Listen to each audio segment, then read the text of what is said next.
폴리토크 정치평론입니다. 대통령에 대한 탄핵 판결을 앞두고 헌재 주변에서 탄핵 찬반 단식이 벌어지고 있습니다. 오늘은 달라도 너무 다른 좌우의 단식이란 주제로 말씀을 드리겠습니다. 시청하시는 도중 구독, 좋아요 부탁드리겠습니다. 헌재 앞에서는 애국 시민들이 자발적인 단식 투쟁이 지속되고 있습니다. 매섭기만 하던 한겨울 추위도 3월 접어들면서 다소 누그러들기는 했지만 야외에서 바람을 막아주는 천막이나 이부자리도 없이 밤을 새운다는 것은 결코 쉬운 일이 아닐 것입니다. 지난 2월 26일 젊은 청년들에 앞서서 헌재 정문 옆 담벼락에 자리를 잡고 단식에 돌입한 전지영 씨의 건강이 걱정입니다. 국가정의실천연합 사무총장직을 맡고 있는 전 씨는 단식 9일차에 쓰러져 인근 병원으로 실려갔었으나 응급처치만 받고 다시 현장으로 돌아와 자리를 지키고 있습니다. 다른 쪽에서는 탄핵 찬성 단식도 있습니다. 대통령 파면을 외치며 갑자기 단식에 돌입한 김경수 전 경남지사가 있습니다. 드루킹 사건으로 실형을 살고 나온 자임은 애국 시민들이라면 누구나 다 잘 알고 있을 것입니다.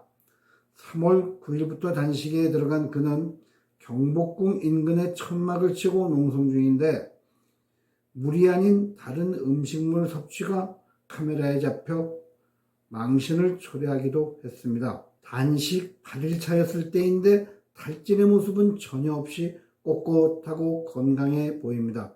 더불어민주당 동료 민형배는 단식 중 8일 만에 병원에 실려갔는데 김경수는 무슨 비결이 있는 것인지 궁금합니다. 그런데 이자가 단식에 돌입한 이유가 아리송합니다. 아직 단식을 시작하지 않았지만 대국민 약속을 한 자도 있습니다. 한동훈의 끈앞을 위장우파 김상욱이란 자입니다. 대통령 탄핵 표결 당시 폴더형 피켓을 몸에 두른 그에게 한동훈이 다정한 포즈로 목도리를 건네주는 모습이 카메라에 잡혔습니다. 한동훈이 국민 추천 공천이라는 핑계를 대며 듣보잡 인사를 울산 남구에 밀어놓은 자이니 보온하려는 것 같습니다. 이자는 국민의힘 의원 단체 텔레그램방에서 윤 대통령의 탄핵이 기각되면 죽을 때까지 단식 투쟁에 들어갈 것이라고 선언했습니다. 꼭 실행하기를 바랍니다. 혹시 탄핵이 각하되면 기각이 아니어서 못하겠다 그런 핑계를 대면 안 됩니다. 국민의힘은 왜 아직도 저런 자를 끌어안고 있는지 도저히 이해가 안 갑니다. 이제는 국민에게 답을 내놓아야 합니다. 우리 정치에서 정치인들이 단식은 역사가 깊습니다. 그런데 특이한 점이 있습니다. 좌파 단식은 진실되지 못한 단식이 많고 심지어는 황제 단식으로 불려지는 경우까지 있었습니다. 반면 우파 정치인은 대부분이 목숨을 건 단식 투쟁을 합니다. 물과 소금 외에는 일체의 음식도 거부한 채 단식을 합니다. 김대중은 유신 정권 하인 1977년 진주교도소에서 6일간 단식을 한 적이 있습니다. 단식 이유가 면회 및 변호사 접견 제한에 대한 항의였다니 좀 허접하긴 합니다. 유신 정권은 그를 병원으로 이감하는 선에서 마무리 지었습니다. 김영삼도 1983년 5.18 3주년을 기해 자택에서 단식에 돌입하여 병원에 옮겨진 기간까지 포함 장장 23일간의 단식 투쟁을 벌였습니다. 일부 언론에 재야인사 식사 문제라고만 알려졌으나 많은 국민들이 짐작은 했습니다. 탄압 속에서도 사실을 보도하려는 모습이 지금이 온통 좌경화한 언론과 너무나 달랐습니다. 그 당시만 하더라도 신군부의 소설이 포론 시절이라 민주화 등 요구사항이 관철되지는 못했습니다.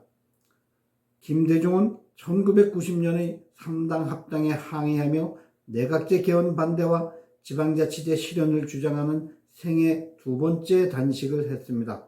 13일간 이어진 단식으로 결국 그는 두 가지 요구 조건을 관철시키는 성과를 거두었습니다. 대식가인 김대중이 장기간 단식을 했다는데 의문을 제기하는 시각도 있었습니다. 그러나 그 당시만 하더라도 정치인의 단식은 어떤 형태로든 꽉 막힌 전국의 실타래를 푸는 역할을 하기도 했습니다. 그런 우리 사회에서 순수한 단식 투쟁에 회의감을 느끼게 만드는 사건의 효시는 지율로 볼 수 있습니다. 정부 고속철 공사가 한창인 때 부산 인근 천성산 터널을 지나는 공사를 진행하는 도중 지율이라는 비구니가 산에 사는 도룡뇽이 멸종될 수 있다며 단식 투쟁을 선언한 것입니다. 그가 기거하는 절이 천성산 인근이었지만 그 일대는 이미 모텔 등 난개발로 터널 말고도 개발이 한창인 곳이었습니다.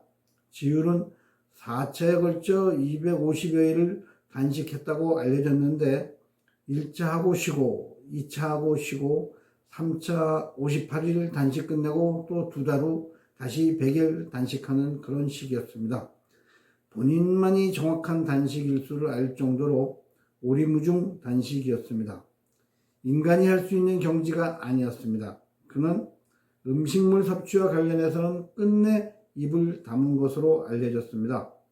주변 지인은 수행 생활로 이해하라는 식이었습니다. 어쨌든 천문학적인 국고 손실을 입힌 지율의 단식이 끝난 수년 후 경부 고속철이 개통되었습니다. 천성산 도룡뇽은 여전히 잘 번식하고 있는 것이 확인되었습니다. 끔찍하게 아끼던 도룡뇽 근황을 묻는 기자의 질문에 지율은 바빠서 그 후 관심 두지 않았다는 황당한 답을 했다고 보도되었습니다. 국민을 속이는 본격적 단식이었습니다. 좌파들이 무책임한 투쟁에 단식도 한자리 끼어든 것입니다. 웃지 못할 단식은 또 있습니다. 박근혜 대통령 시절인 2014년 7월 세월호 희생자 유민아빠로 더 잘 알려진 김영호 씨의 46일간 단식입니다. 이른바 세월호 특별법 제정을 요구한 단식이었습니다. 교통사고 희생자가 수사권과 기소권을 요구한다는 것부터가 어색합니다. 냄새가 좀 나지요. 정부로부터 충분한 보상을 받았음에도 정치적으로 이용하려는 저희가 물씬 드러나는 단식이었습니다. 광화문 광장 앞 천막 안에 아이스박스에 가득 채워놓은 음식물들이 보도진에게 들키기도 할 정도였지만 그는 전혀 아랑곳하지 않았습니다. 목불인견은 문재인이 그와 동조단식 시비를 했다는 것이지요. 그가 대통령에 당선되고 나서 팽목항을 찾아가 얘들아 미안하다 고맙다라고 썼던 바로 그 문재인이 말입니다. 이때쯤 정청래도 단식을 했습니다. 김영호와 비슷한 시기에 단식을 시작한 그는 24일 만에 단식 중단을 선언했습니다. 대부분 사람들은 10일 전으로 쓰러지고 병원행인데 그는 얼굴에 개기름이 철철 넘치고 뒷골목서 담배 피는 모습이 카메라에 찍히기도 했습니다. 좌파들의 초인적인 체력에는 염라대왕도 두 손 두 발 다 든 것 같습니다. 참 가지가지들 하네요. 그런데 2019년 11월에는 자유한국당의 황교안 대표가 공수처 설치법과 연동형 비례대표제 철회를 요구하며 단식에 돌입했다가 8일 만에 의식불명으로 병원으로 이송되었습니다.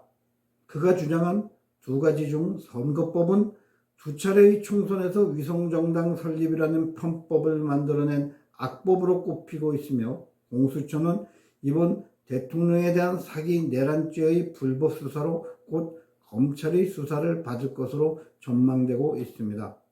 공수처는 헌재 선관위 함께 대표적인 좌파 카르텔로 분리되고 있는 불필요한 기관임은 여러분들도 잘 아실 겁니다. 부정한 단식의 활용 정점은 더불어민주당 대표 이재명의 단식입니다. 역시 이런데 이재명이 빠질 수가 없죠. 이재명은 2023년 8월 31일 정기국회 개원을 하루 앞두고 돌연 단식을 선언했습니다. 국고 1조 5천억 원을 낭비하고 전혀 근거 없는 것으로 밝혀진 후쿠시마 오염수 방류 반대, 민주주의 파괴 사과 등의 요구 조건을 내걸었습니다. 궁하기는 엄청 궁했나 봅니다.